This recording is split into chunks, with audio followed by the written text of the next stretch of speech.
Sudah, Pak. Nanti saya kasih linknya juga ya. Baik, Pak. Oke. Oke, penilaian massal. Kemarin saya udah kirim video di situ terkait penilaian massal itu sebenarnya maknanya banyak. Di beberapa literatur itu maknanya banyak ya teman-teman ya. Ada dari bukunya orang-orang Amerika, ada dari bukunya orang-orang Eropa. Kemudian MAPI mengadopsinya ada di PPI 13, teman-teman bisa cek. Teman-teman udah punya ini nggak soft copy-nya KPI PPI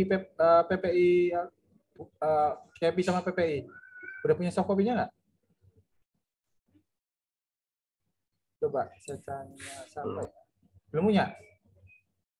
Belum, Pak. Belum ada. Punya ya? Nanti cari di kakak kelas ya. Nanti saya juga cariin soft copy-nya. Itu soft copy-nya nggak beredar bebas karena masalah license dari MAPI ya. Kalau ketahuan kita jadi di blacklist sama MAPI nggak enak juga kan ya. Institusi pendidikan nyebar-nyebarin PDF PDF ilegal karena posisinya MAPI itu buku standarnya tuh dijual, tapi dijualnya nggak dalam bentuk soft copy, tapi dalam bentuk ini, dalam bentuk buku. Mungkin nanti kalau misalnya untuk kepentingan pendidikan akan saya dalam tanda kutip kasih kutipan-kutipan yang penting-penting aja ya, biar nggak apa namanya ya, biar nggak jadi masalah legalitas. Oke, pengertian.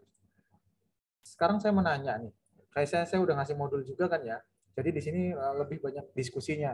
Ini kan kalau pengertian penilaian massal kan seperti ini, secara sistematis atas sekelompok objek secara bersama-sama dengan metode yang berstandar. Oke, kita urutin aja deh. Dari absen 1 ya. Mas, mau nanya Mas. Mas Afan. Mas Arif atau siapa nanti minta tolong di apa namanya? Di share di screen cap untuk absensi di aplikasi ya. Seperti biasa.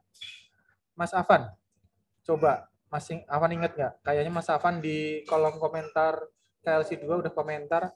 Berarti kan sempat lihat videonya sampai akhir karena posisinya di akhir pertanyaan itu video apa namanya pertanyaannya. Kira-kira definisi penilaian massal kalau dikelompokkan menjadi 3 kata kunci apa aja Mas? Kata kuncinya Mas. Nah, sahabatnya ada nggak?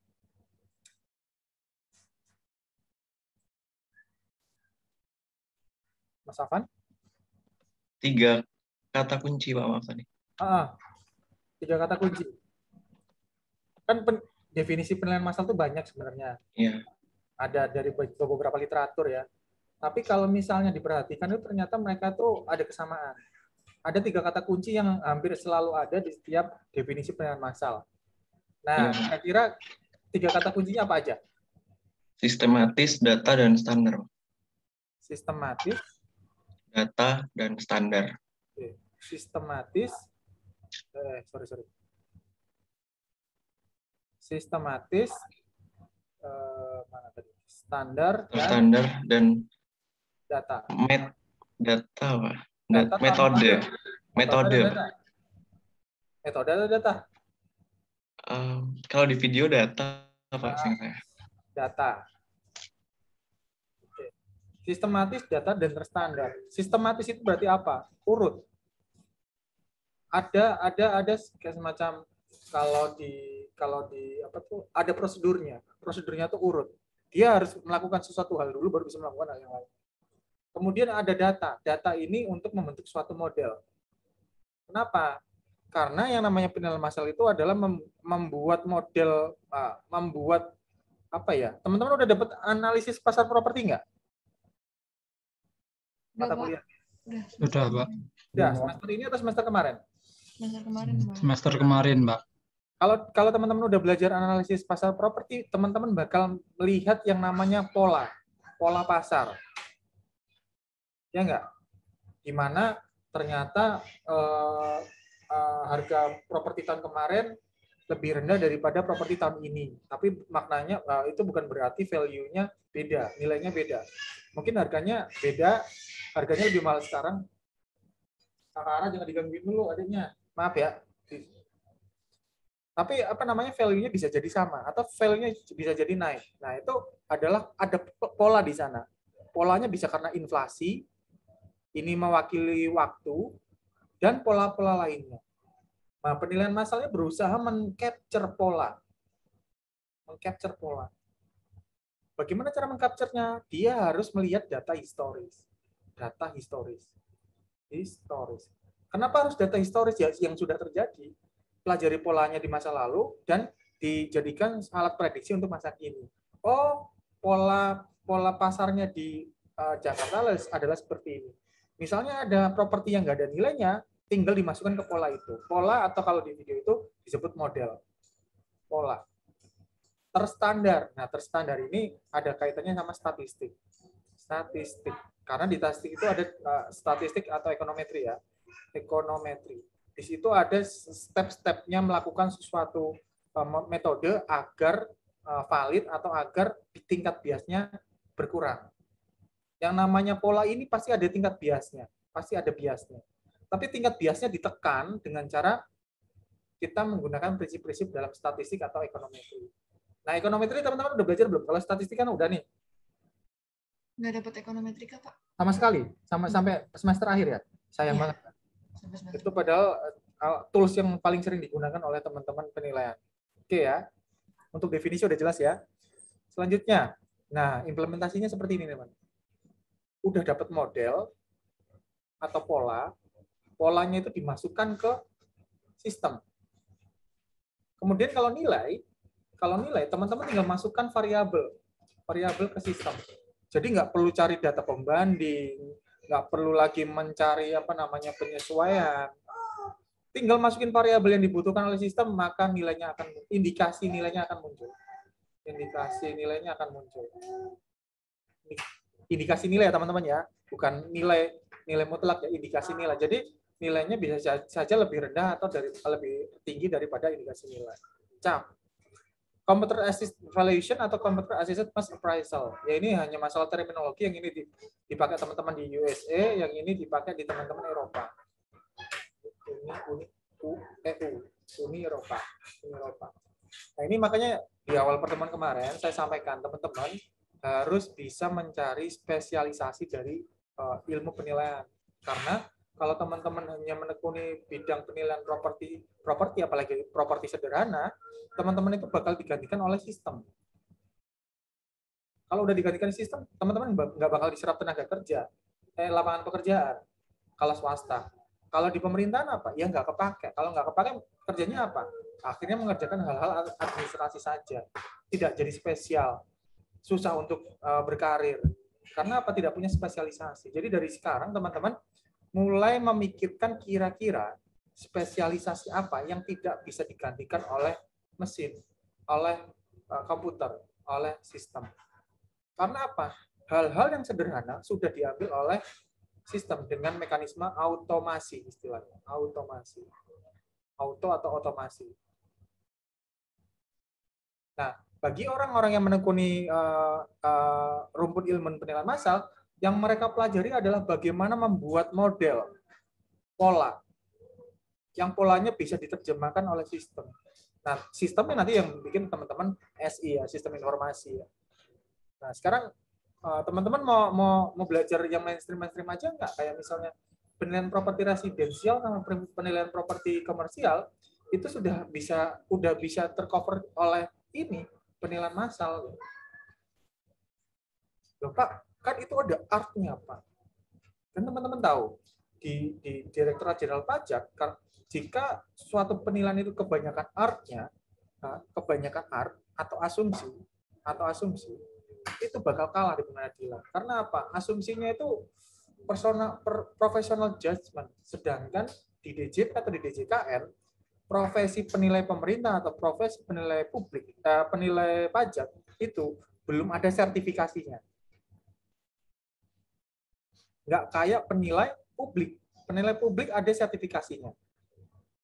Di mana di sertifikasi itu semacam menghalalkan seseorang melakukan justifikasi profesional. Sedangkan teman-teman di Direktorat Jenderal Pajak dan teman-teman di DJKN saat ini belum ada. Yang secara legal kamu berhak melakukan professional judgment. Tapi kalau kamu memiliki hak untuk professional judgment, kamu harus melakukan serangkaian sertifikasi. Sampai saat ini belum ada. Nah, mungkin nanti teman-teman kalau misalnya nanti ditempatkan di DJKN atau di DJP, mungkin bisa mengusulkan, Pak, supaya kita nggak selalu kalah di pengadilan, mungkin kita perlu mengadakan sertifikasi penilaian. Loh, Pak, kenapa nggak Bapak aja yang usul? karena saya akademisi, saya hanya bisa mengusulkan. Yang mengeksekusi adalah unit terkait. Ya, unit terkait merasa belum urgent untuk melakukan hal ini. Lebih penting kalau DJP itu lebih penting untuk melakukan penggalian potensi. Kalau teman-teman di DJP kan lebih penting menyelesaikan proses inventarisasi aset. Nah, ini mungkin bisa jadi brainstorming ya teman-teman. Nah, jadi penilaian masalah ini sekarang sudah diambil alih. Walaupun pada proses penyusunannya ya nggak selalu dikerjakan oleh mesin, ada beberapa hal yang harus dikerjakan oleh si penilai itu sendiri. Oke, sampai sini prinsip computer asset valuation sama asset mass appraisal, ada pertanyaan teman-teman? Kalau mau masalahnya ini tantangannya mata kuliah ini adalah literaturnya nggak banyak. Di Indonesia yang berbahasa Indonesia itu cuma satu, bukunya Pak Budi Harjanto. Sedangkan untuk yang berbahasa Inggris, terus terang mahal dan susah juga. Tahunnya tahun lama. Nah, ini saya lagi mengusahakan untuk melakukan pengadaan buku terkait penilaian massal. Jadi semoga teman-teman paling nggak standar minimalnya teman-teman untuk literatur cukup dari modul saya ya. Saya juga berusaha memperkaya modul saya dengan literatur lainnya. Nah, apa sih latar belakangnya penilaian massal? Kalau teman-teman cek di video kan, yang namanya penilaian itu dari proses ngumpulin data sampai jadi indikasi nilai. Itu rata-rata pengerjaannya itu 1-3 hari. Ya, kita ambil 1 hari lah. Ya, teman-teman udah pernah dapat tugas penilaian individu kan, yang di penilaian properti residen. Mungkin coba saya tanya Mas, maaf.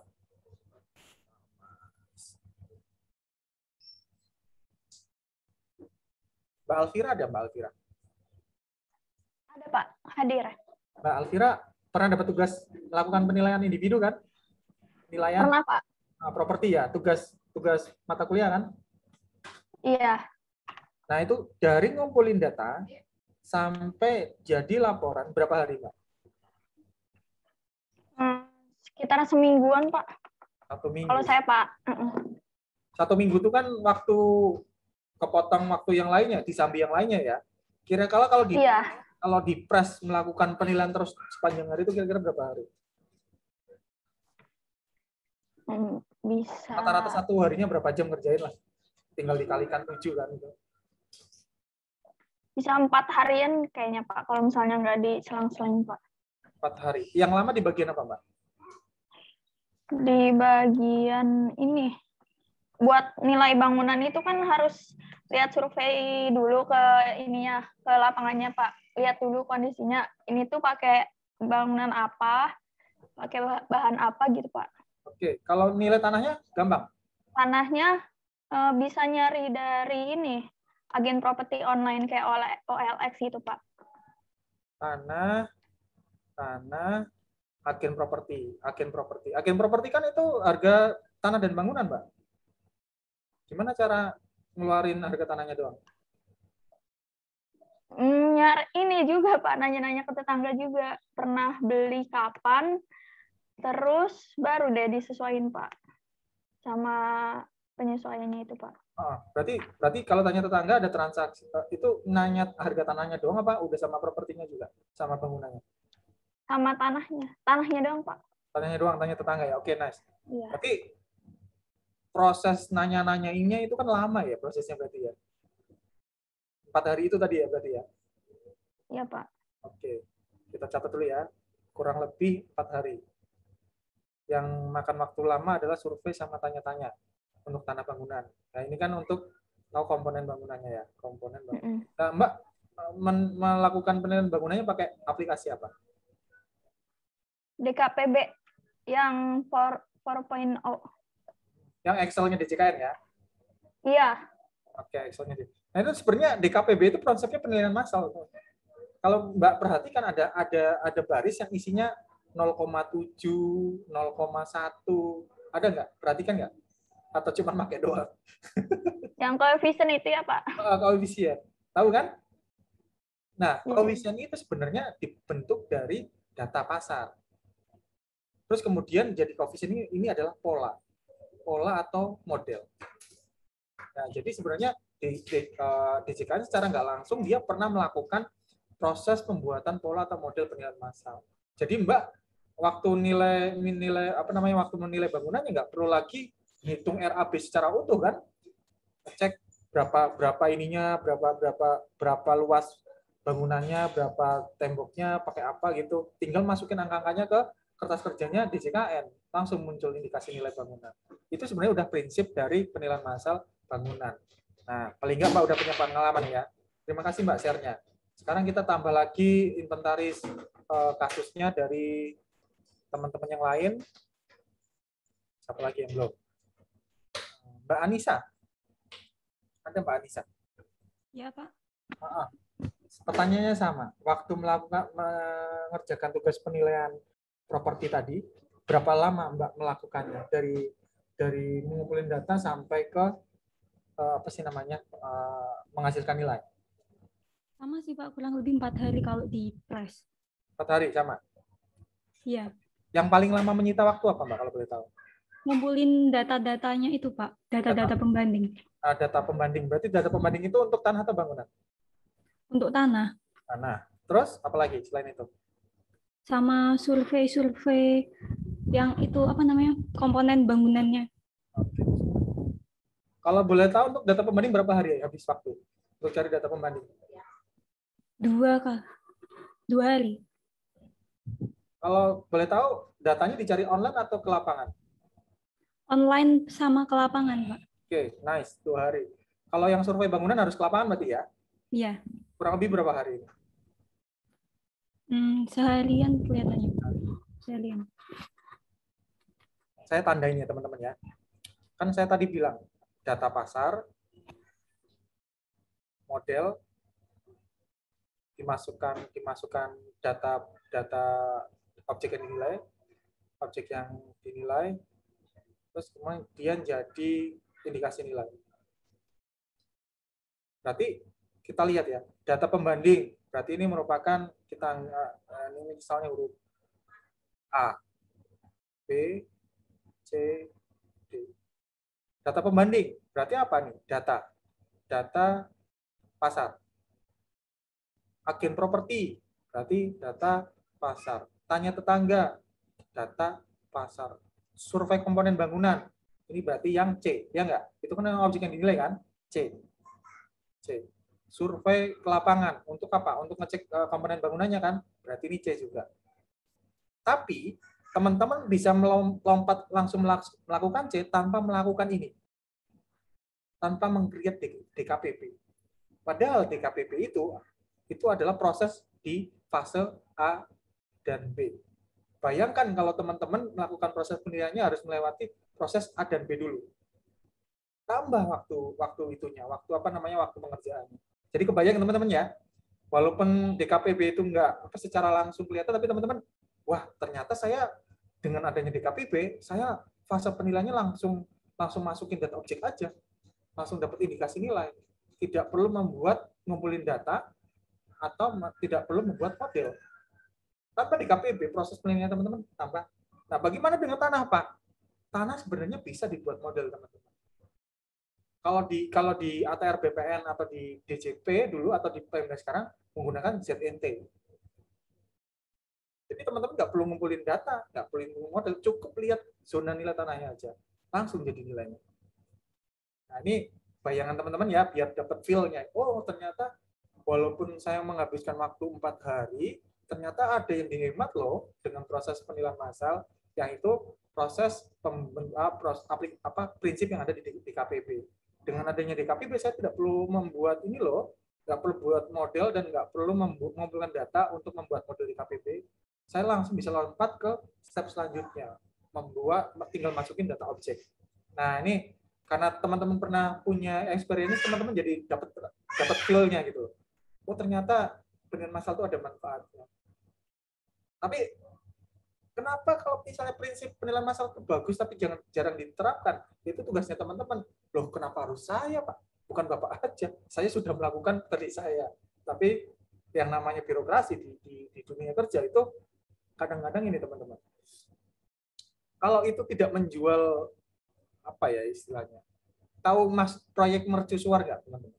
Suatu proyek dianggap dapat dukungan politis ya dari atasan itu kalau si atasannya ikut terangkat karena apa namanya, karena sistem itu. Bapak, kenapa penilaian masalah enggak? Karena di DJP dulu penilaian masalah, konsep penilaian masalah itu kurang begitu urgent diterapkan. Yang pertama, biasanya yang dilakukan penilaian masalah itu objek PBB sektor P2. Nah, sektor P2 udah pindah kemana? Ke Pemda. Tapi sebenarnya konsep penilaian masalah bisa digunakan. Teman-teman udah dapat bocoran ya? PPh 4 ayat 2. Teman-teman DBJP harus memvalidasi transaksi. Bagaimana cara memvalidasinya? Mereka harus ke lapangan. Tapi kalau misalnya DJP punya model penilaian massal, tinggal cek di aplikasi, nggak perlu ke lapangan. Berapa waktu yang dihemat oleh petugas pajak untuk cek ke lapangan? Ya nggak? Bapak itu udah kenapa nggak disampaikan Pak waktu di DJP? Sudah. Sama teman-teman juga sudah. Ada aplikasi namanya Persil. Persil. Nanti teman-teman bentar lagi PKL kan ya? PKL semester 6 kan ya? Nah, PKL itu saatnya teman-teman mengeksplor apa yang teman-teman bisa gali nanti, kekurangan apa di institusi teman-teman PKL yang bisa apa ya, yang menurut teman-teman bisa diisi gap-nya, tapi belum diterapkan. Ya, ini contohnya inilah. Aplikasi Persil. Ini sebenarnya konsep penilaian masalah juga. Cuman ini belum formal, teman-teman. Belum formal. Belum formal apa? Secara prosedur itu dianggap nggak ada. Tapi di lapangan teman-teman menggunakannya. Dan ini menggunakan konsep prinsip penilaian massal. Nah, ini sekalian brainstorming teman-teman ya, tema-tema KTTA. Nggak apa-apa ya, masih jauh tapi maksudnya brainstorming. Jadi teman-teman punya gambaran. Cari tema KTTA itu sebenarnya mudah. Tinggal lihat teorinya apa, seharusnya bisa, kenapa di lapangan nggak ada.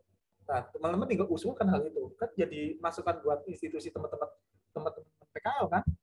Dan ada value edit-nya KTTA-nya teman-teman. Bukan cuman adaptasi dari KTTA-nya kakak tingkat.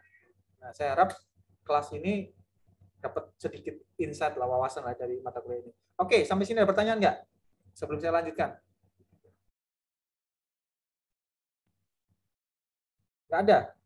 Kalau nggak ada, saya mau nanya. Aula ada? Aula Anandia? Ada, Pak.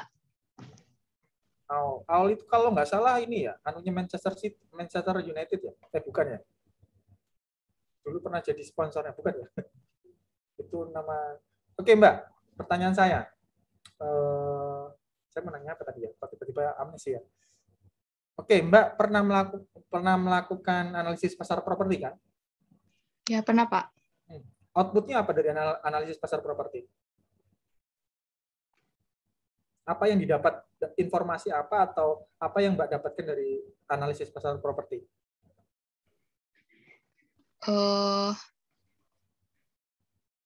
Permintaan penawaran. Siapa dosennya? Pak Tian. Tian Agung. Nah, dia kan ini kan enak lah yang ngajarnya ya lah. Apa sih namanya? Open minded banget dia. Analoginya itu ke-Indonesiaan banget. Kan kalau nggak salah itu textbooknya kan Amerika banget. Kemudian dia bisa mengubah menjadi versi Indonesia. Nah, apa aja yang dipelajarin dari APP?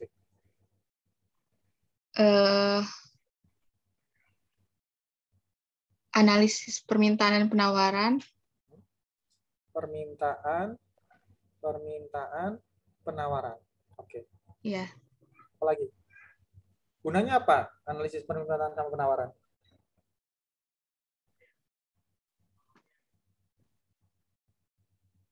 Oke, selain ini apa lagi yang menurut Mbak outcome-nya belajar APP? Selain ini, untuk ya apa aja lah, apa aja dulu nanti kita identifikasi mana yang bisa digunakan untuk penilaian massal.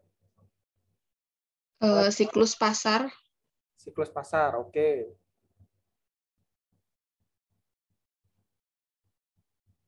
Ada lagi?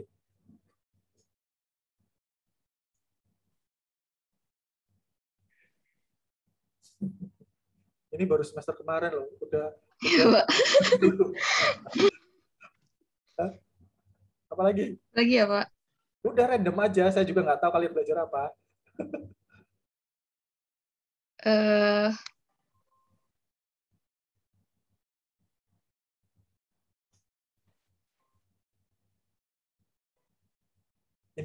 Ini lupa apa? apa memang bisa lupakan ini?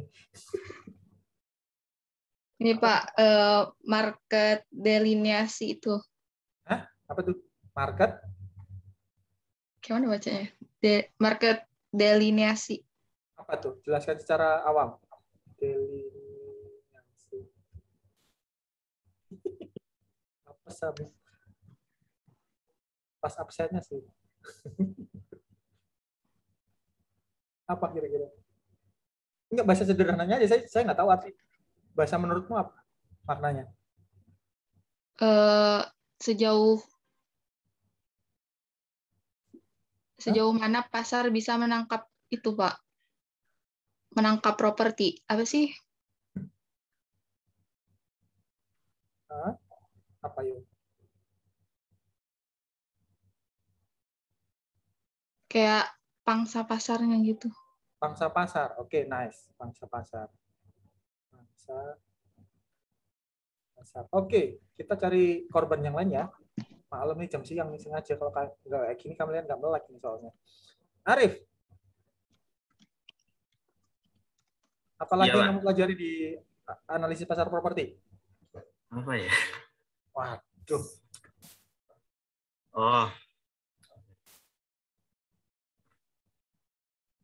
market segmentation. Udah.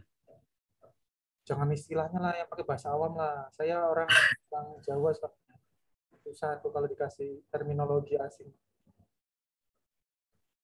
Penerapan model permintaan. Model permintaan, Iya. penerapan model permintaan. Oke, nice. Ada lagi nggak? Apa ya? Apa sih? Saya sedikit lupa, Pak. Hah? Udah ngarang aja saya juga nggak tahu. Sebentar. Biasanya hobi mengarang. Kalau saya UAS itu ngarang semua itu. Saya tahu. Iya. Giliran suruh ngarang lisan susah amat. Most likely. Aduh, saya lupa, Pak. Sebentar, Pak. Properti. Dulu nggak tahu saya, sekarang lupa. Ya, seperti itu, Pak. Oke, satu lagi lah. Pokoknya satu lagi. Biar ganjil.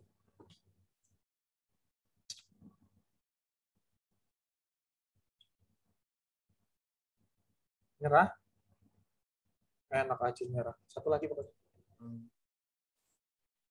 Marketability itu pasar. Oh, batasan pasar. Apa? Batasan pasar. Apa tuh? Sejauh mana properti itu menyediakan barangnya. Apa sih batasan pasar itu? Sebentar saya. Sejauh Kamu googling ya? enggak, Pak. Yuk, Astagfirullah. pakai bahasa ini aja awam. Saya juga nggak tahu bener salah dan nggak ada yang salah di sini. Iya, Pak. Apa? Batasan pasar itu sejauh mana properti menanggap konsumen. Properti. Nah ini sama yang ini dong tadi. Menangkap. Pasar iya, menangkap kan. properti.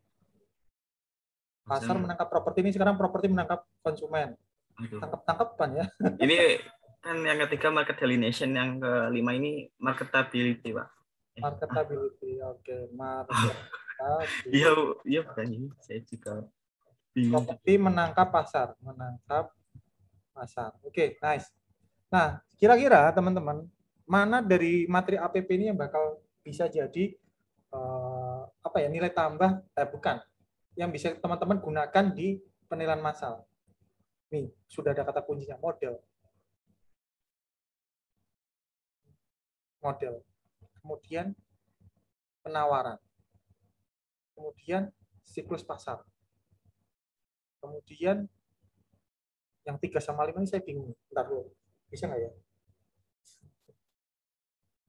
Menangkap pasar. Sebenarnya ini sama sini. 2 sama 3 ini sebenarnya sama. Kemudian yang ini sama dengan yang ini. Nah, sebenarnya teman-teman apa yang teman-teman pelajari di sana itu bisa digunakan. Pak, bagaimana menggunakan ilmu yang ada di analisis pasar properti di penilaian massal? Nanti kita akan belajarnya setelah pertemuan beberapa ya terkait penyesuaian data. Angka-angka yang ada di siklus pasar, angka-angka yang diciptakan di model permintaan, angka-angka yang ada di batasan pasar, ini bisa jadi dasar penyesuaian. Dasar penyesuaian. Loh Pak, bagaimana cara menggunakan dasar penyesuaian dengan 5 hal ini? Kita pending, jangan sekarang. Kalau sekarang materinya masih banyak, waktunya habis nanti. Oke, next. Nah, di penilaian massal ada beberapa komponen teman-teman. Nah, teman-teman harus tahu komponen ini harus ada. Kenapa? Kalau nggak ada komponennya ya nggak jalan. Ibarat mobil, kalau misalnya nggak ada bannya, salah satu komponen dari mobil, ya nggak jalan. Nggak ada mesinnya. Loh, kalau nggak ada mesinnya kan bisa jalan. Nah, ya bisa jalan, cuman capek. Harus dorong, harus digenjot misalnya. Loh Pak, kalau nggak ada joknya kan bisa jalan. Ya bisa jalan, tapi pegel yang nyetirin. Nah, supaya jalan dengan mudah dan orang yang nggak capek, semua komponennya harus lengkap. Nah, di penilaian massal, komponennya yang ini. Ada manajemen data, analisis data, penilaian, dan administrasi. Nah, inilah yang kadang-kadang disepelekan, yang administrasi ini yang kadang-kadang disepelekan oleh teman-teman. Karena apa? Nggak level penilaian itu ngurusin administrasi. Kenapa? Di sini ada anggaran. Yang namanya penilaian proses kegiatan formal itu pasti butuh dana. Survei itu harus ada dananya. Teman-teman kemarin survei kok nggak ada urusan dana Pak? Ya karena teman-teman ngerjain tugas ya, tugas untuk mendapatkan nilai. Tapi kalau misalnya itu PNS atau penilaian publik, untuk survei mereka nggak mau kalau nggak dibayar. Berarti anggaran ini perlu. Perencanaan untuk menentukan seberapa besar dana dikeluarkan untuk kegiatan itu. Pelaporan untuk pembuktian bahwa dana yang dikeluarkan itu sebesar apa yang dikerjakan. Tata cara penilaian harus tunduk pada statuta atau standar penilaian Indonesia. Apa bedanya statuta sama SPI? Oke, kita cari orang yang apa siang ini. Trio, Wisandanu, trio. Ya Pak. Oke, bedanya penilai statuta sama penilaian yang menggunakan standar SPI itu apa bedanya? Pernah dengar nggak? Statuta, penilaian statuta, penilai statuta. Pernah dengar nggak? Belum pernah sih Pak. Belum pernah. Tapi kamu bisa tebak nggak? Maknanya apa? Kayaknya kalau penilai statuta itu udah jadi ketetapan gitu Pak. Maksudnya ketetapan itu gimana? Bisa diperinci? Jadi kayak udah ada apa step-stepnya gitu loh Pak. Nah, kalau standar bukannya ada step-stepnya juga? Ya ada juga sih Pak. Hah? Ada juga. Bedanya apa? Oke.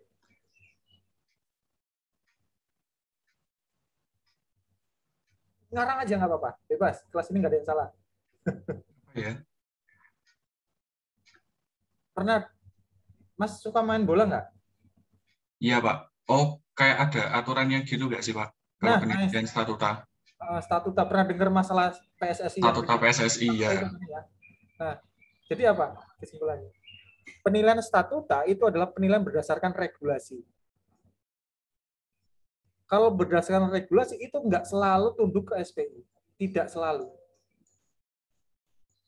Ya, teman-teman ya. Contohnya, misalnya di standar penilaian bilang suatu pendekatan harga pasar minimal datanya minimal adalah 3. Tapi di statuta bisa saja dia bilang 1. Apakah itu salah? Ya secara standar penilaian memang nggak betul, tapi secara statuta udah secara regulasi itu nggak salah. Nah, bedanya itu ya. Nanti teman-teman soalnya teman-teman kan di sini belajar mix nih ya. Mayoritas belajar ilmu penilaian yang keilmuan akademik. Kemudian mungkin nanti setelah lulus teman-teman disertifikasi oleh MAPI. Ya, kelas kalian udah dengar kan kemarin sertifikasi kan ya. Itu kan standarnya MAPI itu, standarnya MAPI itu. Itu nggak yang standarnya MAPI itu nggak selalu akademik. Jadi kalau dibuat lingkaran teman-teman ya. Ini apa namanya universe-nya deh, universe kebanyakan nonton Marvel saya ya. Universe-nya penilaian. Nah, ini di sini ada SPI. Di sini ada statuta. Nah, teman-teman, di PKN stand belajar yang universe yang sangat luas. Bicara yang paling ideal. Bicara teoretik. Tapi saat teman-teman terjun ke dunia kerja, teman-teman dituntut patuh pada standar. Standar dulu. Tapi saat teman-teman jadi PNS, teman-teman harus tunduk kepada statuta. Dan statuta ini nggak selalu sama dengan SPI standar. Standar ini nggak selalu sama dengan akademik. Nah, teman-teman harus bisa menempatkan diri saat jadi penilai publik. Teman-teman harus bisa memisahkan antara penilaian yang ideal secara akademik atau keilmuan dan dengan standar. Karena saya kasih contoh ya. Kemarin saya habis ikut pelatihan penilaian sumber daya hutan. Kemarin saya habis melakukan latihan sumber daya alam hutan seminggu. Di statuta bilang untuk penilaian sumber daya hutan itu cuma bisa pakai pendekatan produksi. Kemudian pendekatan data pasar. Sama pendekatan pendapatan. Tapi kalau bicara tadi yang universe-nya yang paling luas akademik atau teori ini bisa macam-macam teman-teman. Ada namanya pendekatan valuasi ekonomi. Ada pendekatan travel cost method. Udah belajar penilaian sumber daya alam nggak? Belum ya? Nah, ini kalau teman-teman nanti belajar penilaian sumber daya alam, dengar namanya travel cost method, itu baru diterapkan di level akademik di Indonesia. Kalau di luar negeri udah ada yang statuta, tapi di Indonesia belum. Kemudian ada yang namanya pendekatan hedonic price model. Kemudian ada pendekatan contingent valuation model. Tapi di statutanya cuma ini. Nah, teman-teman jangan bingung. Wah, ternyata luas banget yang penilaian. Dan teman-teman harus berbangga. Nggak banyak orang menekuni bidang ini. Dan ini saatnya teman-teman memilih satu kompetensi, satu spesialisasi. Supaya apa? Nanti teman-teman waktu masuk ke dunia kerja, masuk jadi PNS, penilai publik, penilai pemerintah atau penilai pajak, teman-teman punya spesialisasi. Spesialisasinya boleh objek penilaiannya. Saya mau spesialisasi penilaian hutan, saya mau spesialisasi minyak bumi, saya mau batu bara, mau spesialisasi kapal, atau mau metodenya, saya mau spesialisasi TCM, HPM, CVM, pendapatan, produksi. Tekuni satu dan tekuni sangat dalam supaya apa nanti kepake teman-teman. Nggak disingkirkan oleh CAF sama camat. Karena sekarang lagi sedang lagi gencar untuk efisiensi mau dikembangkan semua metode penilaian menggunakan mekanisme ini. Kenapa? Kalau misalnya pakai computerized, otomasi komputer, yang dibayar cuma satu, yang 2 orang, penilai yang membuat model sama programmer. Sedangkan kalau misalnya nggak pakai itu, harus bayar 100 orang untuk melakukan penilaian objek khusus tadi. Nah, kalau teman-teman nggak mau jadi 98 orang yang ditendang atau nggak digunakan gara-gara diambil alih oleh 2 orang ini, teman-teman harus cari spesialisasi yang unik. Ya, yang unik. Nah, ini saya semacam peringatan aja. Hampir semua profesi itu sekarang terancam, teman-teman. Terancam digantikan oleh AI, artificial intelligence, ya. Dan caranya supaya tidak diambil alih adalah kita menciptakan kompetensi baru, mendalami kompetensi baru. Yang kira-kira akan sulit atau akan lama diambil alih oleh sistem. Oke, statuta ya tadi sampai mana ya Pak? Ngelaturi sampai jauh banget. Ya, perencanaan, analisis dan manajemen data itu berarti proses ngumpulin data ya. Data pasar tadi teman-teman coba saya ini lagi supaya nggak ngantuk aja teman-teman ya, nggak usah dianggap serius. Yuda. Ada juga? Hadir, Pak.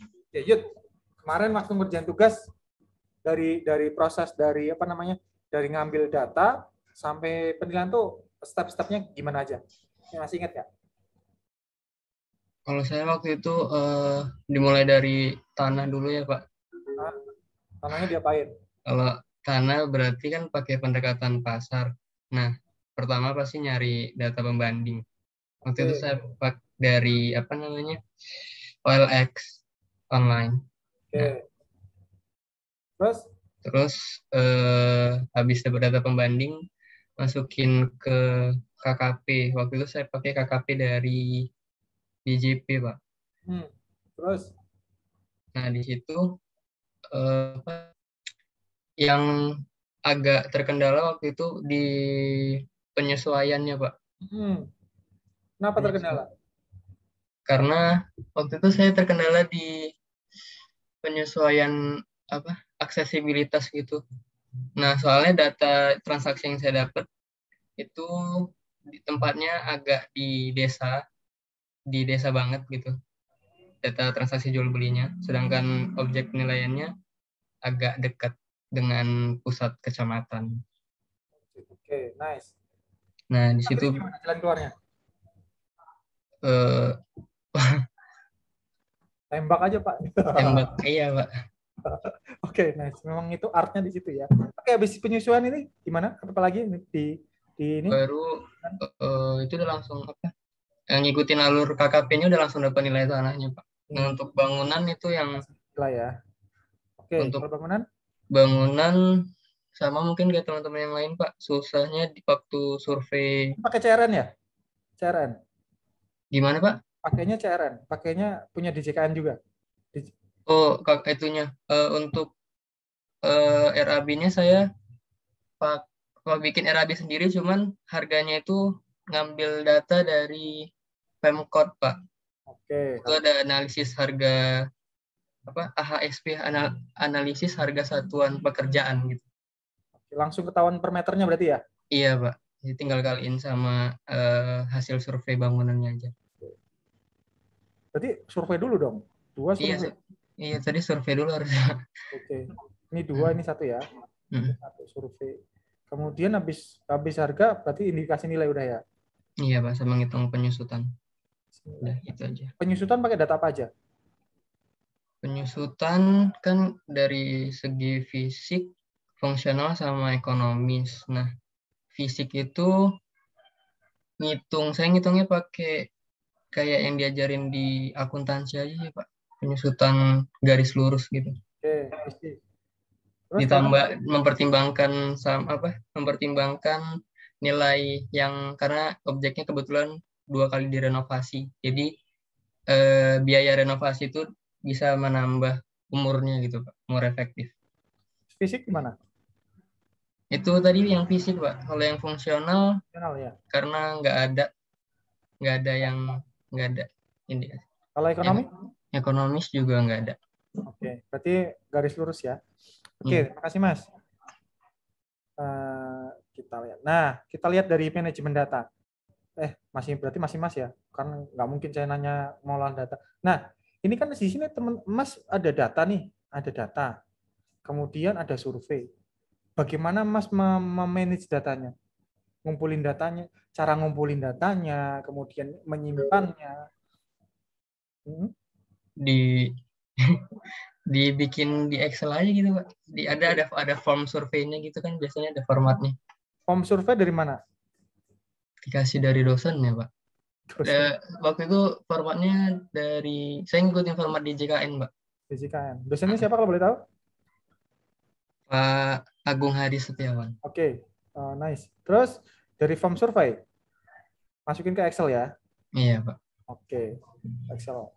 Terus pertanyaan kita kaitkan sama ini ya. Manajemen data, pengumpulan data. Mas ngumpulin datanya pakai form. Kalau boleh form fisik atau form ini? Form fisik atau form online? Maksudnya? Pakai kertas, pakai langsung di Excel. Langsung di Excel, Pak. Langsung di Excel. Formnya langsung Excel. Oke. Berarti nggak perlu perekaman karena udah langsung di Excel, ya nggak?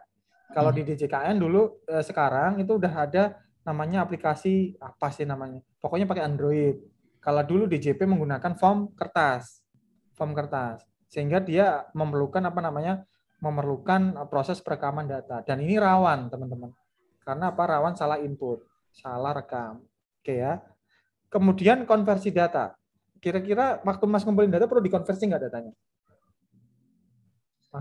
Maksudnya konversi di sini dikonversi gimana, Pak? Belum paham. Oke, ada dua macam. Yang pertama adalah konversi satuan. Kemudian yang kedua adalah, yang satu adalah konversi satuan. Yang kedua adalah konversi format data. Nah, jadi gini teman-teman. Kan konsep penilaian masalah itu kan membuat model dan menggunakan apa namanya aplikasi ya, sistem informasi ya. Sistem informasi itu biasanya dia nggak sembarangan bisa input, menerima data. Dia formatnya harus .csv atau .txt. Mungkin kan maksud saya ya.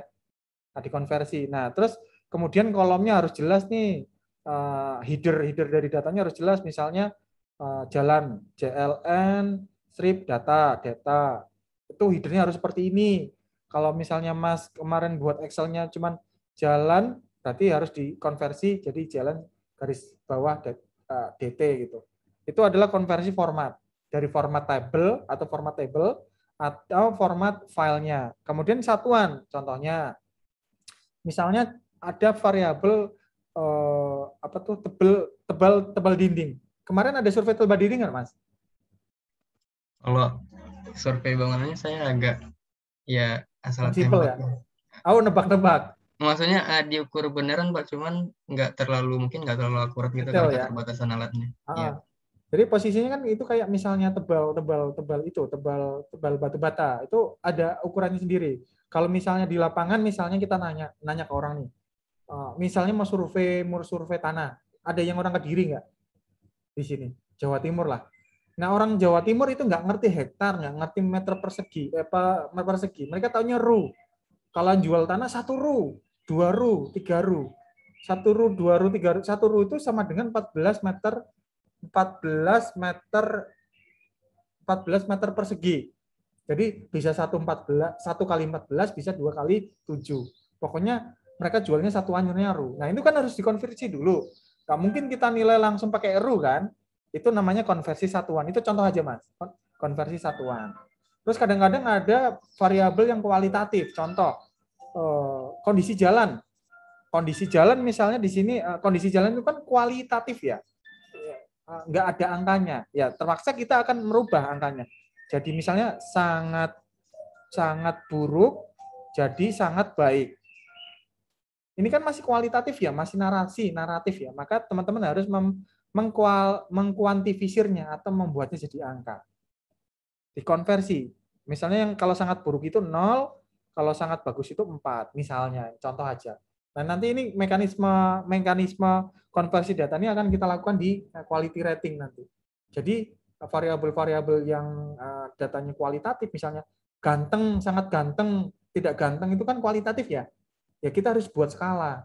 Nah, misalnya kita ambil contoh ya. Siapa lagi? Mas Wimar. Ada Mas Wimar? Hadir, Pak. Oke. Kenal Mbak Anissa nggak? Belum kenal banget, Pak. Oke, Mbak Anissa. Tapi udah tahu kan di sini ada yang namanya Anissa? Karena offline sih ya, online sih ya. Iya, Pak. Udah tahu.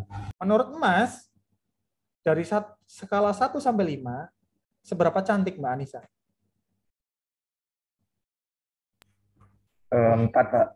4. Waduh, 4 ya. 4 ya. Kenapa nggak 5?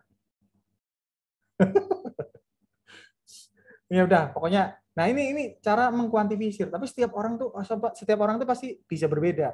Karena apa sih namanya ya? Preferensi orang tuh beda-beda. Ini namanya skala kualitatif yang dikuantifisir atau diangkakan. Nah, kita ambil contoh. Mbak Anissa, mau balas dendam nggak? Enggak, Hah? Enggak mau. Beneran. Tadi cuma dikasih 4 loh. Kalau saya sih nggak terima. Oh, nggak apa-apa. Oh ya udah kalau nggak apa-apa. Oke, selanjutnya Mas Vincent. Ada Mas Vincent. Prawira. Hadir, Pak. Oke, Mas Vincent. Mas Vincent, mohon maaf nih kalau ada teman-teman yang ini ya, yang nganu ya, saya nggak enak ngomongnya.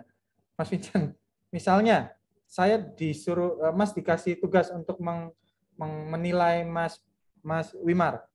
Kenal Wimar nggak? Baru-baru ini Pak. Baru-baru. Karena online. Kalau nggak kenal biasanya jujur ya. Apa kebalikannya ya? Kalau dibuat skala 1 sampai 10, seberapa ganteng Mas Wimar? Kalau terlalu ganteng, hati-hati loh Mas. 7 lah Pak. 7 lah ya, rata-rata ya. Oke, nah itu contoh teman-teman ya, skala kualitatif. Dan nanti dalam proses penilaian pun penilai diberi kebebasan. Mau skalanya berapa? Mau 1 sampai 5, 1 sampai 10, 1 sampai 7, itu bebas. Loh Pak, kok sebebas itu? Karena belum ada literatur yang yang menyatakan kalau mau membuat skala kualitatif harus skalanya sekian sampai sekian. 1 sampai 4 nggak masalah. Yang penting teman-teman punya reason atau alasan logis atas pemberian skala itu. Ini terkait konversi data ya teman-teman ya. Kalau datanya kualitatif harus dikonversi jadi kuantitatif. Penyimpanan data tadi udah jelas. Mas tadi menyimpannya dalam Excel, tentunya disimpan di suatu drive penyimpanan ya. Satu. Nah, kenapa ini kayak gini sepele banget disampaikan sih Pak? Karena kalau penilaian masalah itu kan berarti dia menyimpan data yang sangat besar ya. Biasanya kalau praktiknya itu skalanya bisa sampai kabupaten. Dalam kabupaten itu dia mengelola sekitar 5.000 sampai 50.000 data. Kalau misalnya proses penyimpanan datanya sama konversi datanya tidak dilakukan dengan proper, hilang itu data. Kalau datanya hilang bagaimana? Ada konsekuensi ekonomis yang didapatkan oleh si institusi itu. Kalau itu adalah data objek PBB, pajak bumi dan bangunan, sektor P2, pedesaan perkotaan, maka dia kehilangan data. Kalau kehilangan data, berarti dia tidak bisa mengut PBB. Kalau tidak bisa mengut PBB, dia nggak punya pendapatan asli daerah untuk membiayai pengeluaran daerahnya. Jadi ini kadang-kadang disepelekan tapi urgent. Analisis data ini ada hubungannya dengan manajemen data, tapi ini lebih ke APP, analisis pasar properti. Analisis pasar properti. Data transaksi, ya, datanya diseleksi. Kenapa? Kalau kita ngumpulin data, pasti menemukan data outlier. Di dunia nyata, kalau teman-teman kemarin ingat belajar statistik, kalau mau running regresi harus dinormalkan dulu datanya, atau datanya harus normal. Tapi di dunia nyata sangat sulit mencari data yang normal, yang datanya terdistribusi normal. Pasti ada data anomali. Nah, contohnya teman-teman ada 3 rumah jejer nih dijual. Itu bisa jadi salah satunya itu harganya terlalu murah, mungkin karena transaksi butuh uang, atau terlalu mahal karena yang beli adalah sultan misalnya. Nggak peduli, saya pokoknya senang, mau senang berapapun saya bayar. Itu kan data anomali ya. Nah, ini harus diseleksi datanya. Agar apa? Agar data yang digunakan itu merepresentasikan pasar. Ini proses analisis data ini benar-benar sama persis yang teman-teman lakukan di analisis properti. Logikanya, cara ngitungnya, alur berpikirnya sama. Gunanya apa? Ini untuk membuat model. Ini untuk membuat model. Agar apa? Proses penilaiannya cukup input data tadi. Cukup input data objek. Kalau tadi itu yang mana ya? Ini teman-teman jadi nggak perlu melakukan fase yang 3 ini, yang 2 ini. Cukup langsung input data objek, langsung muncul indikasi nilai. Ya, paling semoga kebayang lah ya. Tadi sampai mana? Sampai sini. Ke sini ya.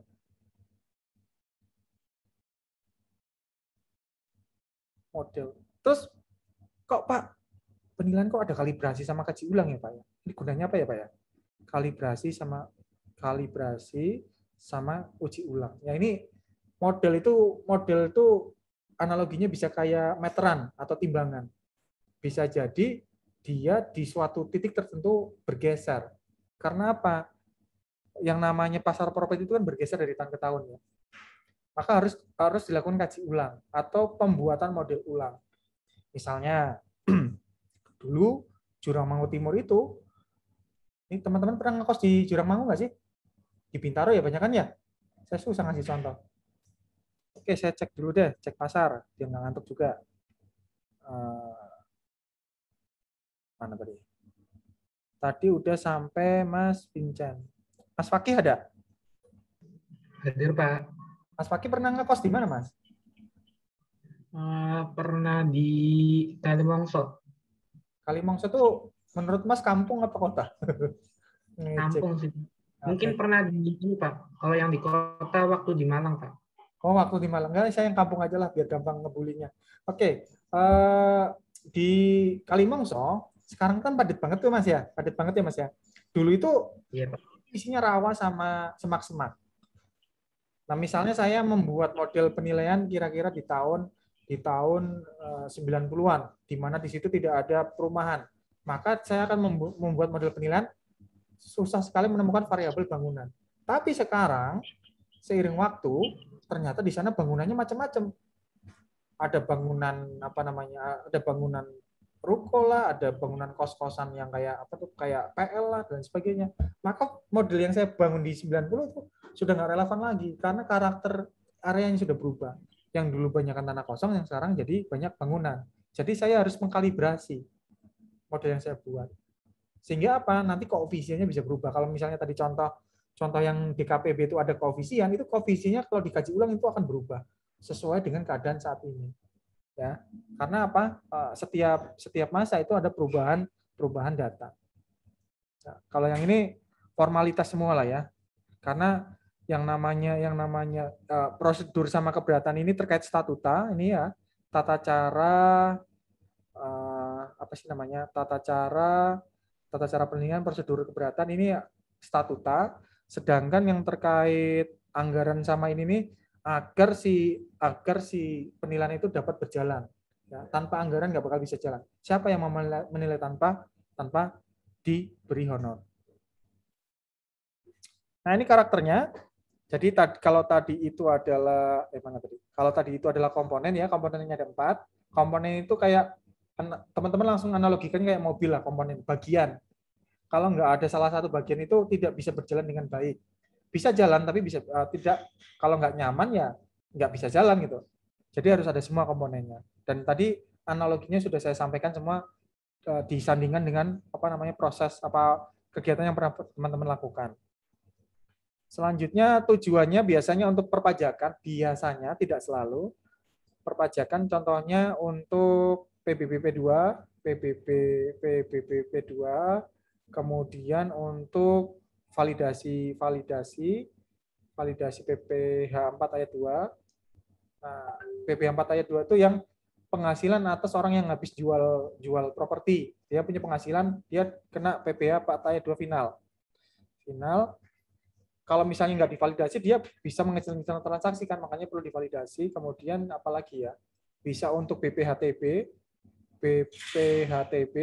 ini adalah pajak untuk yang beli. Kemudian untuk pengelolaan BUMN udah jelas ya, teman-teman kan udah banyak dosen dari DJKN ya, karena setiap aset itu akan dinilai dan dimasukkan laporan ini ya, laporan keuangan pemerintah pusat atau pemerintah daerah. Kemudian saya tambahin lagi, ini kan 2 ya, 1, 2, 3. Untuk tujuan perbankan. Loh, maksudnya gimana Pak? Bank itu kan dia nyariin kredit. Kalau nyariin kredit, dia akan menilai kan, layaknya berapa sih properti itu jadi jaminan nilainya. Nah, maka dia akan melakukan penilaian. Kalau dia melakukan penilaian individu terus, boros. Dia supaya hemat, dia bisa menggunakan prinsip penilaian massal. Jadi kalau misalnya ada yang mengajukan plafon kredit, dia tinggal masukkan variabelnya ke model sehingga indikasi nilainya muncul. Kemudian yang keempat bisa juga untuk tujuan lelang BUMN atau lelang lainnya. Kan lelang BUMN itu misalnya motor ya kan, motor mobil. Itu kan hal-hal yang banyak. Tapi kalau dilakukan penilaian secara eceran kayak tadi yang kita bicarakan itu kan jadi makan waktu kan. Ini bisa juga menggunakan prinsip penilaian massal lelang BUMN. Terus apalagi ya, perbankan, lelang BUMN, sama di KLC 2 teman-teman udah banyak tuh. Untuk ini PNBP ini terkait dengan tarif balik nama, sertifikat lah ya, ada hubungannya sama sertifikat tanah. Nah, PNBP. Ini jadi tidak selalu bertujuan untuk perpajakan, untuk pengelolaan BPN, BMN, untuk perbankan, untuk lelang BMN. Kalau lelang BMN mungkin untuk pengelolaan BMN juga termasuk ya. Tapi kan untuk lelang-lelang barang sitaan itu juga nggak ada hubungannya sama BMN kan. Kalau teman-teman kerja di DJP itu barang sitaan dari wajib pajak itu kan dilelang juga tuh, itu dilakukan penilangan juga. Barangnya bisa properti, bisa mobil, bisa barang bergerak dan barang tidak bergerak. Nah, validitasnya nih. Validitasnya dia membutuhkan market research. Makanya teman-teman butuh APP. Nanti tolong materi APP-nya dibuka-buka lagi ya. Kemudian apa namanya? Tujuannya apa? Untuk model melakukan penyesuaian supaya penilaian masalahnya tidak terlalu banyak artnya. Nah, banyak sainsnya ya. Kemudian SDM-nya butuh banyak loh, Pak. Kok butuh banyak, Pak? Katanya penilaian masalah itu mempersimpel penilaian individu atau penilaian perorangan. Kenapa butuh banyak SDM, Pak? Nah, ini terkaitannya dengan PBB P2. PBB P2. Kalau objek banyak, misalnya objeknya ada 50.000. Ya, misalnya ada 50.000. Dikasih waktu cuma 30 hari. Susah. 30.000 aja deh. Dikasih waktu 30 hari. 30 hari. Sudah ada model. Berarti nggak perlu lagi buat model benar. Nah, tapi kan mereka butuh survei. Ya nggak? Survei objek yang dinilai. Kalau misalnya ini 30.000 jumlah objeknya dan waktu yang diberikan 30 hari, berarti rata-rata harus dikerjakan dalam satu hari berapa objek dibagi 30? 1.000 objek. Kira-kira kalau dikerjain satu orang bisa nggak 1.000 objek per hari? Untuk survei doang. Kita tanya ya. Kita tanya siapa ya? Fakih udah. Sebastian, Manuel. Manu. Iya, Pak. Manu, panggilannya siapa? Bastian, Sebas, apa Manu? Bastian, Pak. Bastian, Bas. Kira-kira kalau misalnya objeknya 1.000 objek untuk survei dibutuhkan berapa orang? Dalam satu hari. Satu hari kan targetnya 1.000 objek nih untuk disurvei. Kira-kira yang ideal itu untuk survei, satu orang itu berapa orang dibutuhkan untuk menyelesaikan 1.000 objek? Kira-kira aja. 50 kayak, Pak. 50. Kalau 50 itu per orangnya berapa ini berarti?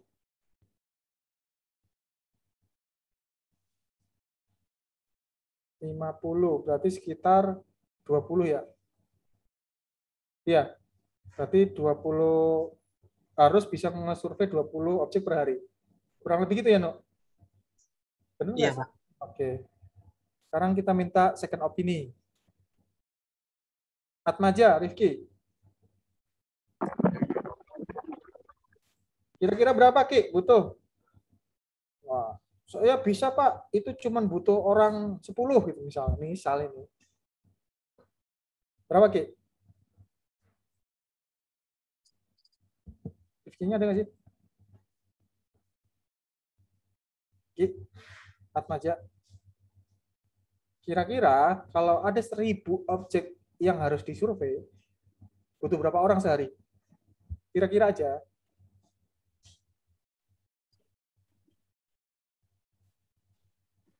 Kedengaran nggak, Pak? Oh, tadi belum. Sekarang udah. Nah. Kira-kira sama kayak Sebas sih, Pak. 50-an orang. 50-an orang. Ya. Oke, makasih. Nah, menurut siapa lagi? Kok menurut terus, Pak? Raihana. Ya, Pak, hadir.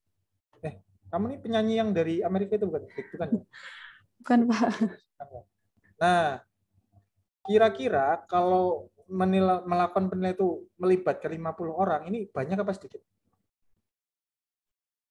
Banyak, Pak. Banyak. Berarti menurutmu ini berlebihan nggak sih 1.000 objek butuh 50 orang? Berlebihan nggak kira menurutmu? Kalau berlebihan idealnya berapa? Oh, berlebihan sih kayaknya, Pak. Oke, berlebihan tuh. Yang lain laki-laki berlebihan. Jadi berapa itunya? Yang ideal berapa? Mungkin sekitar 30, Pak, atau 30. Kalau 30 per setiap orang harus ngerjain berapa ini? Berapa objek berarti? 1000 bagi 30, 33, Pak. Sekitar 33. Oke, makasih Mbak. Nah, sekarang minta second opini lagi. Dinda ada? Hah? Ada? Ada. Nur Syafrica. Panggilannya Rica apa Dinda? Dinda, Pak. Oh, kalau Rica artinya pedes soalnya. Kalau orang Manado kan rica-rica, ayam rica-rica pedes gitu kan. Tapi nggak pedes kan ya? Kamu? Nggak, Pak. Saya baik hati. Oke, Cak. Kok Cak? Dinda ya panggilannya ya? Din. Kira-kira 30 ini masih berlebihan apa enggak? Berlebihan, Pak. Oh, berlebihan tuh. Masih berlebihan. Nah, berapa yang ideal? Kalau bisa dimaksimalin 15 orang aja. 15 orang. Berarti seorang berapa ini? 15 orang. Seorang berapa ini? Berapa objek? 1000 dibagi 15, Pak. Ya berapa? 66. 56. Oke. Makasih Mbak. 15 ya. Ini kayak tawar-tawaran di pasar aja nih. Oke. Sekarang Dinda tadi. Naik lagi sekarang. Tadi udah sampai Bimo belum kan Bimo? Bimo. Ya Pak, hadir. Ya, Bim. Kamu nggak tidur? Tidak, Pak. Biasanya tidur siang kamu. Tidak. Enggak ya. Bim, Ya, kira-kira 15 ini berlebihan apa enggak? 15 itu menurut saya malah kurang sih, Pak. Saya beropini minimal itu malah sekitar 20, Pak. Oke, 20 ya. Iya. 20. Nah, sekarang pertanyaannya, Bim, kemarin kan kamu melakukan itu ya, Bim ya? Yang tugas itu loh, penilaian massal tuh. Kan ada surveinya juga tuh. Ya nggak, Bim? Iya. Kamu nyurvei berapa menit, Bim? Satu objek, Bim? Berapa menit ya itu? Ya, agak lama sih, Pak. Mungkin sekitar 20 sampai 30 menitan gitu, Pak. Oke lah, 20 menit. Jam kerja berapa lama, Bim? Satu hari? Yang bisa kamu pakai kerja? Jam kerja itu ya mungkin antara 5 sampai 7 jam. Wah, kamu apes nanti kalau kamu mencari keuangan. Jam kerja 8,5 jam. Oh, ya Kak. Terima kasih. Anggap aja karena ini proyek, anggap aja 10 jam ya. 10 jam dikali 60 berapa menit tuh? Berarti 600 menit ya. Anggap aja 600 menit. 600 menit. Dicoret. 60 bagi 2, 30. Lihat. Ini pakai standar waktu survei 20 menit ini yang paling simpel ya. Ya, ini teman-teman bisa kebayang, ini namanya analisis beban kerja. Bagaimana kita menentukan beban kerja yang ideal buat suatu. Nah, ini dari sini teman-teman ketahuan, oh, kerja dalam survei itu berapa lama sih? Misalnya 20 menit. Berarti kalau misalnya tadi targetnya berapa tadi yang paling serem itu? 56 ya. 56. Berarti 600 menit dibagi 56 berarti kurang lebih satu objek itu 10 menit harus kelar. Kalau enggak dari itu berarti 56 enggak sesuai target. Nah, ini apa namanya? Teman-teman jadi punya bayangan cara melakukan analisis beban kerja. Loh, terus maksudnya bagaimana, Pak? Kita lari ke SDM. Penilaian itu kan biasanya satu tim itu kan 3 orang ya minimal ya. Kebanyakan 3 orang aja kebanyakan. Biasanya cuma 2. Yang satu petugas lapangan, yang satu yang menang analisis, ya enggak? Ya. Kalau di KJPP itu yang satu yang tanda tangan, yang satu yang ke lapangan. Yang bayarannya banyak, yang tanda tangan doang. Ya, itu kan gara-gara dia punya sertifikasi ya. Apesnya aja tuh yang survei nggak punya sertifikasi. Nah, itu bayangannya seperti itu. Cuma 2, satu objek. Tapi ini butuh 15, anggap aja ini yang paling dikit ya. 15 orang. 15 orang dikali 30 hari. Satu harinya dia digaji misalnya satu objeknya berapa? Biasanya dibayarnya per objek nih. 500, misalnya 100 objek, satu objek 100.000. 560.000 dikali 15, dikali 30. Nah, teman-teman kebayang, ada cost di sana, biaya. Butuh banyak SDM. Ya, jadi teman-teman jadi kebayang ya, kenapa butuh SDM? Proses penilaiannya sederhana. Cuman proses surveinya itu nggak bisa diwakilkan sama mesin. Loh Pak, kalau proses survei nggak bisa diwakilin mesin, saya jadi surveyor aja Pak. Ya, masa teman-teman mau kerja di lapangan mulu ya? Surveyor itu capek, mending bayar mahasiswa. Kita yang tanda tangan aja, ya nggak? Bayarannya lebih gede. Oke, lanjut. Standar untuk objek yang sejenis. Jadi ini hanya untuk objek-objek yang sejenis. Contohnya apa? Objek yang banyak. Contohnya objek sejenis itu misalnya untuk rumah residen, ya, ruko atau komersil. Kemudian apalagi misalnya tower. Tower itu kan banyak tuh, ya kan? Setiap provider di setiap jarak itu pasti ada tower. Apalagi ya misalnya mobil, motor dan lain sebagainya. Jadi properti atau aset-aset yang banyak jumlahnya banyak dan ada harga pasarnya. Kemudian selanjutnya diasumsikan sama. Nah, misalnya nilai yang namanya rumah itu kan nggak mungkin sama persis ya. Kecuali kamu beli rumah di Kebayoran Residen sana. Tuh, sana. Ada yang cita-cita tinggal di sana atau di Discovery Bintaro sana? Nggak ada, Pak. Saya cukup di Kaliwangso. Wah, memang ini ya, hidup suhud ya. Suka hidup di ini ya, sederhana ya. Nah, itu contoh aja. Itu kan walaupun di Kebayoran Residen itu kan nggak mungkin ada namanya properti yang sama persis. Setiap orangnya pasti melakukan penyesuaian sesuai dengan kenyamanannya dia. Tapi kalau untuk penilaian massal dianggap sama. Dianggap sama. Kemudian tunduk pada aturan dan standar yang berlaku. Nah, ini yang saya bilang tadi. Statuta. Oke. Nah, sekarang saya tanya lagi. Mas Bimo. Mbak Aulia, Delila. Delila ada? Ada, Pak. Ini yang main film itu ya? Yang apa ya? Yang surat buat Delila itu bukan ya? Bukan, Pak. Tapi bener kan ya ada film itu ya? Kurang tahu juga, Pak. Nggak suka film ini aslinya karena malu atau memang bener-bener nggak tahu ya? Oke, Mbak Delil. Pernah beli nasi goreng nggak, Mas? Mbak? Pernah, Pak. Suka nasi goreng? Iya. Oke. Biasanya beli di mana kalau di kampus? Di kampus deket kos sih, Pak, di Sarmili. Ya, kan saya orang Sarmili juga. Nasi goreng yang mana maksudnya? Yang depan laundry, Pak, saya lupa namanya, Pak. Laundry yang mana nih? Banyak laundry. Jet Laundry, Pak. Oke. Nah, itu kan Mbak kalau datang itu kan bisa kadang-kadang kalau datang sendiri dimasakin sendiri, tapi kalau datang berlima dimasakin rame-rame. Nah, maksudnya dimasakin dalam satu wajan 5 porsi gitu. Menurut Mbak, masak nasi goreng itu enak satu porsi satu wajan atau rame-rame kemudian dimasak rame-rame sekian porsi menurut Mbak? Logika aja nih, logika berpikir aja sih. Sama sih, Pak, rasanya menurut saya. Ya? Jadi mendingan yang dimasak berlima. Waduh, analogi saya salah berarti. Apa ya? Analogi saya apa ya yang bisa masuk akal ya?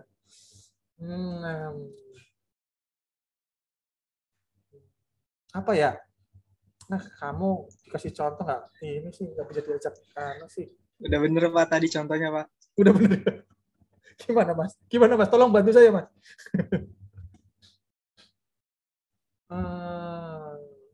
Ini aja deh sekarang. Ada yang nggak usah, saya tanya lagi. Farul Rozi, ada nggak Rozi? Hadir, Pak. Pernah bikin baju di tukang jahit nggak? Pernah, Pak. Pernah. Pernah beli baju langsung udah jadi nggak? Pernah, Pak. Bagusan mana? Dijahitin di tukang jahit apa beli jadi? Dijahitin, Pak. Soalnya pas di badan. Yes, cocok. Nah, itu contoh. Analoginya ke sini. Oke ya. Tadi sebenarnya nasi goreng itu, teman, ya, Mbak Dililanya nggak ini ya. Oke, saya balik ke sini.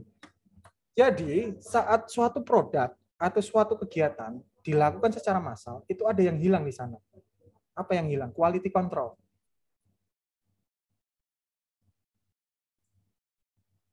Saat di suatu hal apapun itu dibuat massal, itu akan ada yang berkurang, quality control. Gimana ya? Kalau dia buatnya per porsi, porsi atau per baju, dia step by step melakukannya itu terkontrol. Apa namanya? Apa sih namanya? Ibaratnya kalau misalnya ngajar inilah ya, ngajar kelas-kelas privat versus kelas rame-rame. Kan lebih fokus yang privat ya. Jadi si pengajar itu lebih apa namanya, lebih dapat mengontrol kualitasnya si privater ya. Privater itu apa sih? Ya yang privat ya. Dibandingkan dengan rame-rame. Kelas makin banyak peserta didiknya, makin susah ngontrol dosen atau gurunya. Kualitasnya makin susah ngontrol. Tapi kalau sedikit, misalnya ini kayak tadi aja. Kalau saya ngajarin cuma satu orang ke Mas Fahrul, setiap menit saya bakal menanyakan hal-hal yang tadi saya tanyakan ke teman-teman Mas Fahrul. Sehingga apa? Mas Fahrul melek terus seharian. Ya kan? Karena dia terus yang ditanyain. Akhirnya terjaga konsentrasinya. Tapi karena kelasnya lebih dari satu, ada 20 sekian orang, saya harus berbagi perhatian. Akhirnya apa? Nggak semua orang bisa dapat perhatian saya. Kok jadi perhatian ya analoginya? Ya itulah kurang lebih seperti itu. Nah ini analogi di sini. Maka perlu yang namanya quality control. Kalau tadi makin banyak porsi yang dibuat, itu quality controlnya makin hilang. Karena apa? Dia orientasinya adalah jumlah. Baju juga sama. Orientasinya adalah jumlah. Maka perlu quality control. Sama analoginya sama penilaian massal. Dia perlu quality control. Nah, bagaimana quality controlnya? Dia menggunakan statistik. Nanti hasil penilaian massal akan dievaluasi. Evaluasinya kita menggunakan ASR. ASR ini nanti akan kita bahas di pertemuan terakhir, pertemuan 13-14 dari penilaian massal. Oke, sampai sini ada pertanyaan nggak? Nggak ada? Kalau nggak ada, saya nanya nih. Tadi sampai Fahrul. Fikri ada? Hadir, Pak. Oke, Ki. Coba jelaskan yang saya jelaskan seharian sejauh ini dengan 2 kalimat. Nah, 2 kalimat aja. Dari awal tadi, Pak? Iya, dari awal. 2 kalimat aja. Kalau banyak yang lupa kan 2 kalimat aja. Mungkin ini menurut saya, Pak, yang saya tangkap.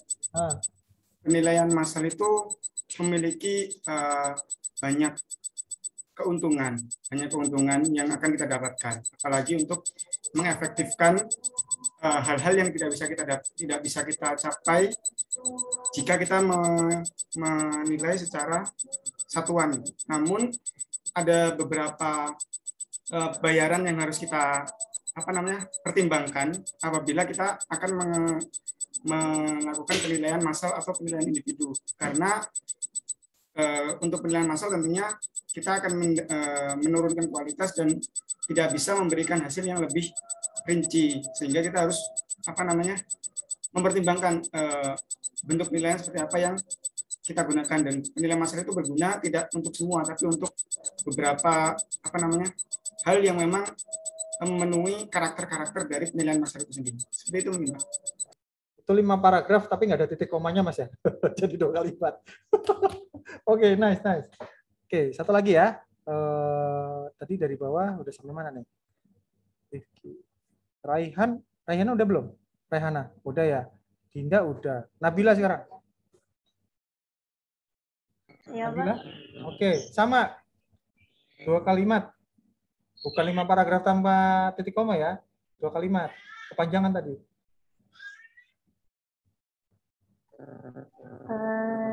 Jadi penilaian massal itu digunakan untuk Wah, kayaknya baca ini nih. Harus tutup. Dah. Enggak, Pak. Jadi tujuan penilaian massal itu salah satunya adalah di bidang perpajakan. Antara lain PBBP 2, PNBP, lalu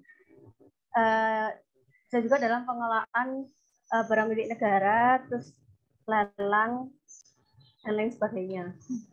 Udah. 2 kalimat ya, Pak? 2 kalimat. Itu yang awal-awal nggak cover dong. Kenapa, Oke. Pak? Yang awal-awal nggak tercover kalimatmu. Nggak apa-apa. Oke. Lupa tadi, Pak. Lupa. Oke, nggak apa-apa. Sekarang siapa lagi? Fikri. Fikri udah belum? Oke, Pak. Sudah Pak ya Pak sebelumnya? Hah? Udah ya? Udah, Pak. Oke. Friendly. Hadir, Pak.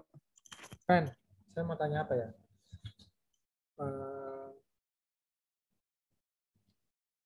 Kamu kayak kalau nggak salah saya lihat kan nulis juga tuh di video KLC itu. Yang kamu tulis apa, Friend?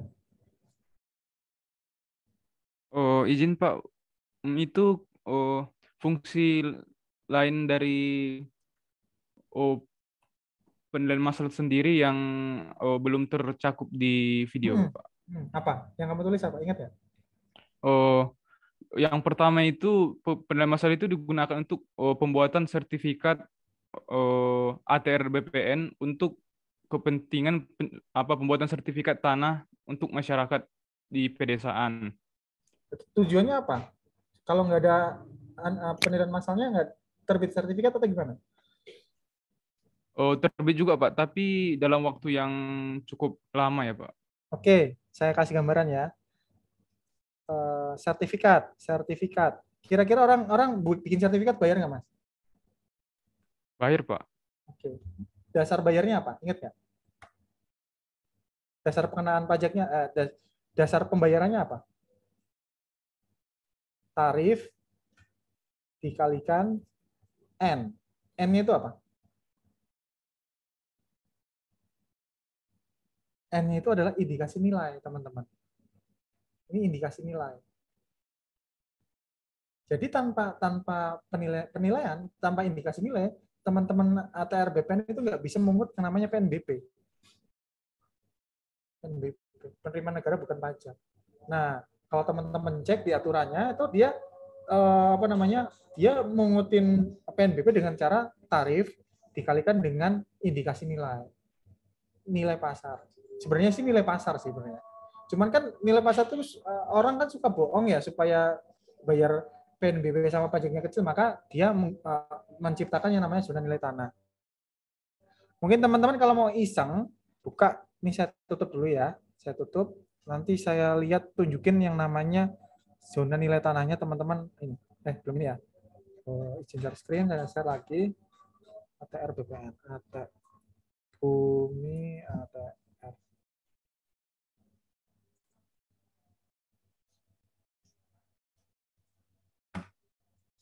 Kelihatan nggak, teman-teman? Masih loading, Pak. Loading ya. Atau window-nya kelihatan ya? Internet saya lagi slow kayaknya.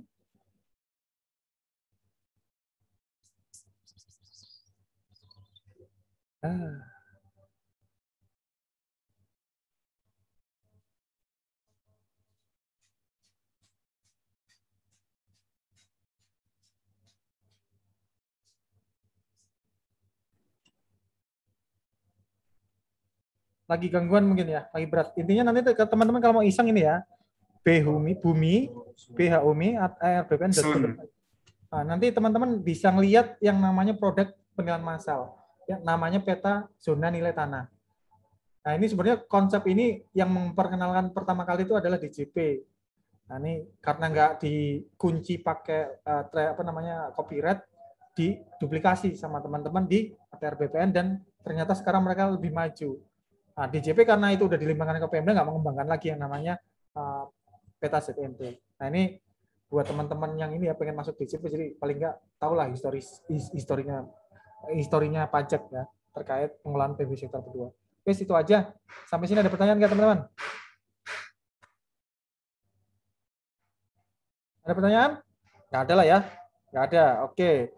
Selamat bagi yang tidak dipanggil hari ini karena waktunya nggak cukup. Berarti minggu depan kita mulai dari tengah ya, tengah ke bawah gitu ya, biar kena semua. Oke, cukup sekian dari saya. Ada pertanyaan? Satu pertanyaan mungkin? Nggak ada ya. Jadi kita ini nostalgia pengelolaan PBB sektor P2, teman-teman, karena di situ menggunakan prinsip penilaian massal. Tapi nanti saya kenalkan sedikit-sedikit tentang implementasi penilaian massal di negara lain. Literaturnya nggak banyak, jadi saya harus agak kerja keras cari jurnal-jurnal biar teman-teman punya gambaran. dan punya semangat, oh ternyata di luar negeri menggunakan, kita enggak. Biar nanti teman-teman terinspirasi untuk diterapkan di institusi teman nanti waktu di penempatan, atau nanti bisa jadi modal tema KTTA ya. Biar teman-teman, saya nggak pengen dengar teman-teman kesulitan cari tema KTTA karena banyak banget pertanyaan yang bisa teman-teman jawab di mata kuliah ini, apalagi di mata kuliah lain. Kurang lebih seperti itu teman-teman. Terima kasih atas perhatiannya. Mohon maaf dapat kelas di jam ngantuk ya. Terus terang saya ngantuk, jadi yang membuat saya nggak ngantuk tuh ngerjain kalian. Jadi mohon maaf teman-teman yang dikerjain. Sekian dari saya. Assalamualaikum warahmatullahi wabarakatuh.